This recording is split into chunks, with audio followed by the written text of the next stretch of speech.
চরমপত্র 18 জুলাই 1971। আমাগো ছক্কু মিয়া 2 দিন উপস্থাপনের পর সেই দিন এক ঝুড়ি আম লইয়া বেগম বাজারে বেচনের লাইগা গেছিল। তাই বলে ভাইবেন না যে আমগুলা ছক্কু মিয়ার, আসলে আমগুলা ওইতাছে কাপ্তান বাজারের কাউলার। কাউলা অনেক থিঙ্ক কইরা দেখলো কাপ্তান বাজারে আমগুলা বেচন যাইব ঠিকই, কিন্তু পহা হেইডা পাওন খুবই মুশকিল।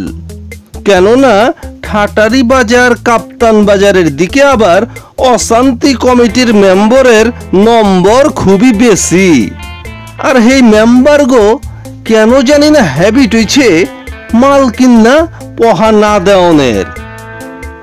তাই কাউলা ভাবলো ছক্কু তো হন উপাস যাইতাছে, তাই হেরে দিয়া আমগুলা বেচা না কয়েক পহাত দিলেই ছক্কুও কিছু পাইব, আমার আমগুলাও বেচন যাইব। ছক্কু মিয়া বেগম বাজারে আম লইয়া বইয়া আছে তো আছেই, গ্রাহক পাতি নাইকা।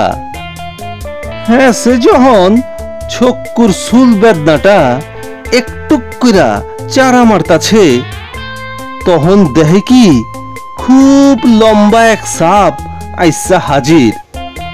সাবের দর করণের কথা কিছু কইতেই ছক্কু কইল কি, যদি পিডানি না দেন তো একটা কথা কমু।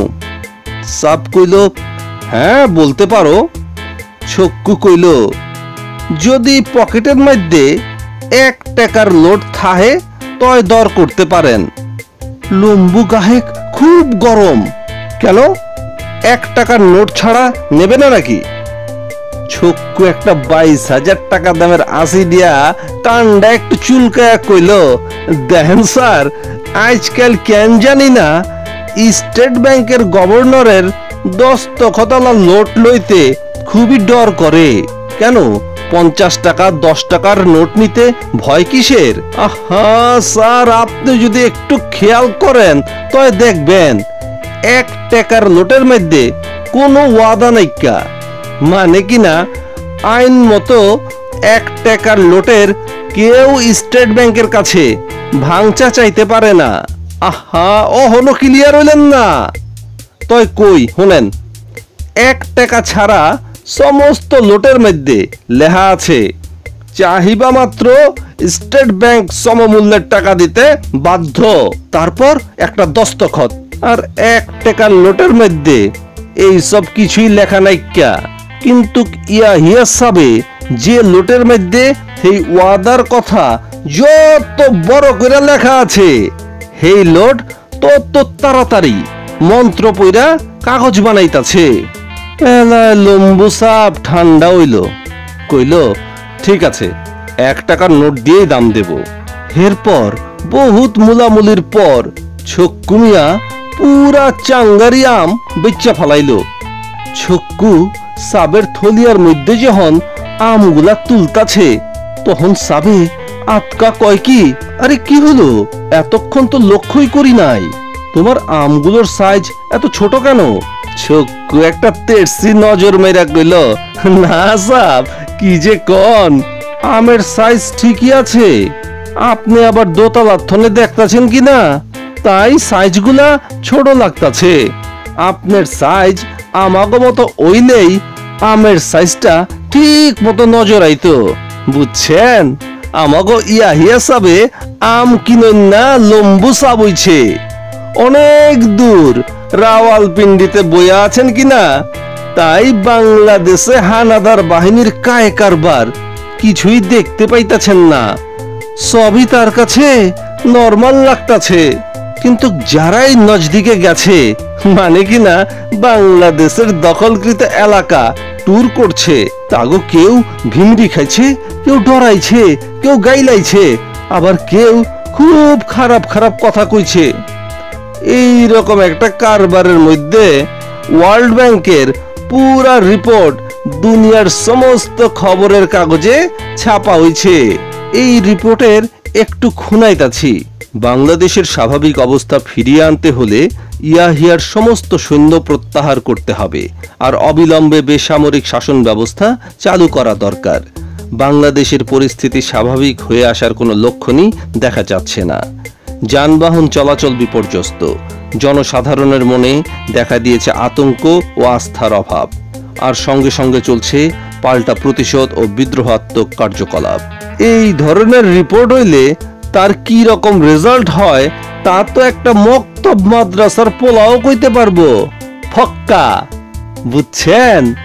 এইট পাকিস্তান কনসোর্টিয়াম ইসলামাবাদের জঙ্গি সরকারে একটা আধলা পহাও দিব না, দিতে পারে না। দেখছেন নি কারবারটা? আপনাগুলোকে মাল পানির আলাপ করতেছি আর এইদিকে হেগো জান খতরনাক হয়ে গেছে গা।